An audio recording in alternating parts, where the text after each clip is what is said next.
My name is Delaney King. I am a rising senior at Bryn Mawr College, which is right outside of Philadelphia.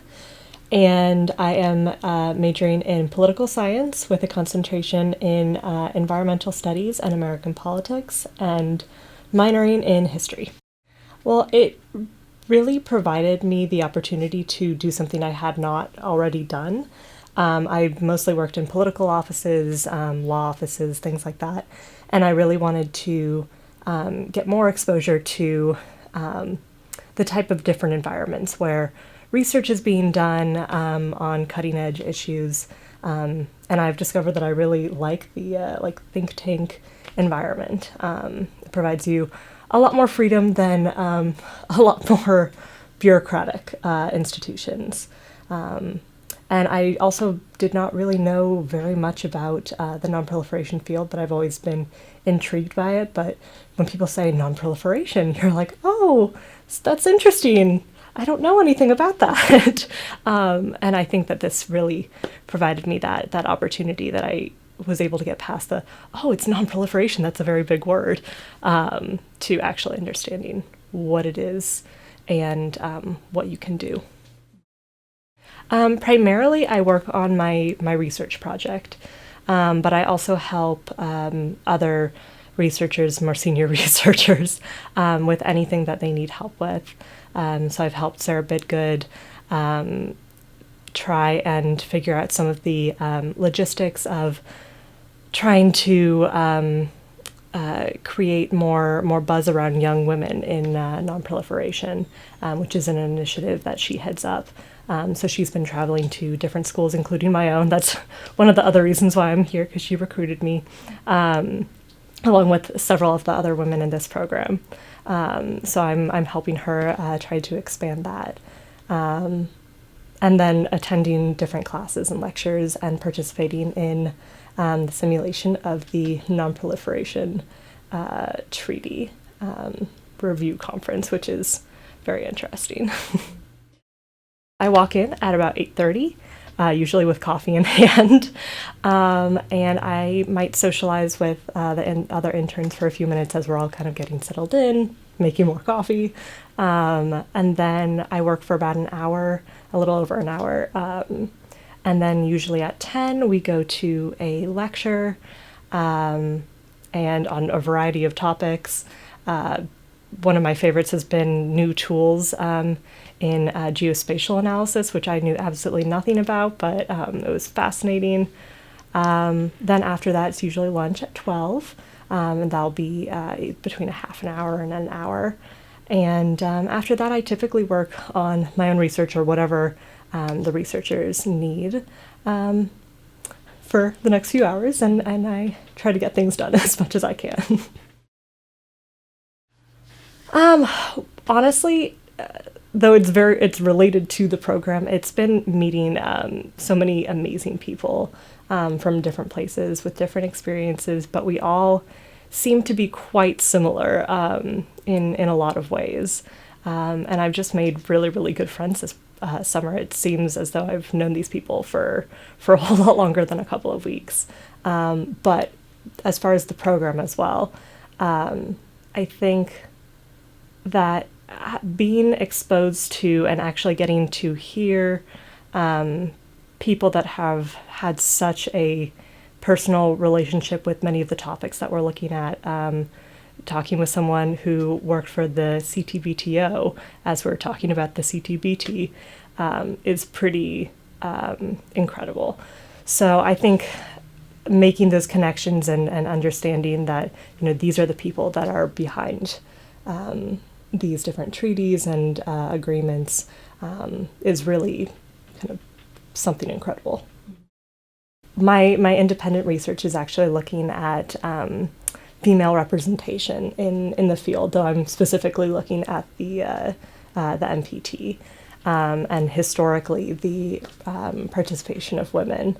And that's one case study, but it's quite telling, I think, of the field, but not just the nonproliferation field. I think as far as institutions go, it has been both enlightening to see the lack of female representation, but also the strides that have been made.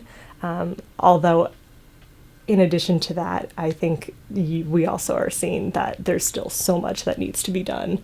And I think that it's an incredibly important issue, not just the underrepresentation of women, but people of color, and also trying to get young people into the field. Sarah's initiative is young women in nonproliferation, and I think that having new blood come in to try and challenge ideas and a lot of expectations is a very, very good thing, and it's very healthy for the field as a whole. And it's a very personal issue for me. I go to a women's college where or a historically women's college, and I see so many incredible women on a daily basis. I mean, just in this program alone, there are 13 of the 17 interns are women, which is incredible.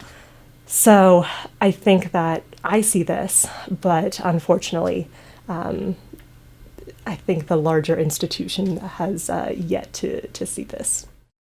That's an excellent question. I'm a rising senior, so I don't know exactly what I'm doing after May of next year. I have a few different options. I know that I'd like to go to grad school, but as of now, I think I'm just trying to explore a bunch of different options. So this has exposed me to an area that I never realized that I would have any interest in. And although nonproliferation may not be what I actually end up going into long term, I think I've learned a great deal from this program as a whole. One, on the topic, which I think I'll always really value, actually having more of that concrete knowledge on the subject. But also it's made me realize that I think that I would like to pursue a career as a researcher, maybe in a private institution.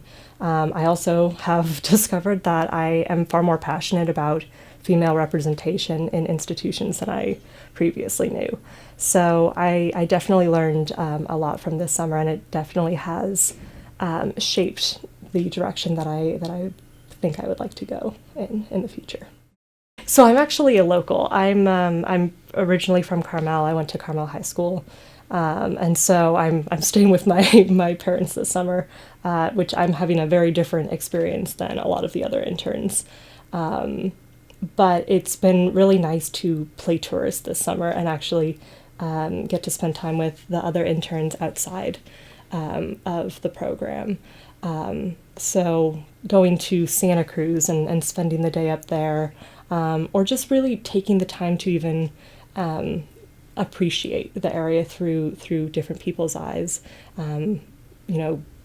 Driving along 17-mile drive, or going to Carmel Beach, which I don't do as often as I should. Taking my dog there and with the other people and really seeing like, wow, this is a really incredible place, and I'm really lucky to not only have grown up here, but get to spend even more time here this summer. I think that if anyone has any interest in nonproliferation, this is an excellent program, regardless of your prior knowledge, because it is, there's a great deal of emphasis placed on education. So I knew some things.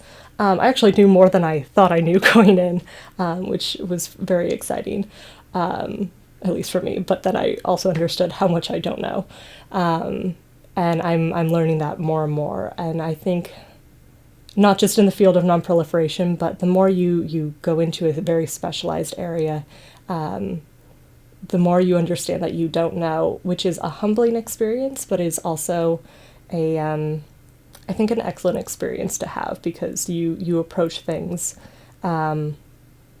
both with caution, but you also continually approach things with a sense of interest, and you just ask more and more questions. So I think if you have any interest in the field, absolutely this would be an excellent place to start.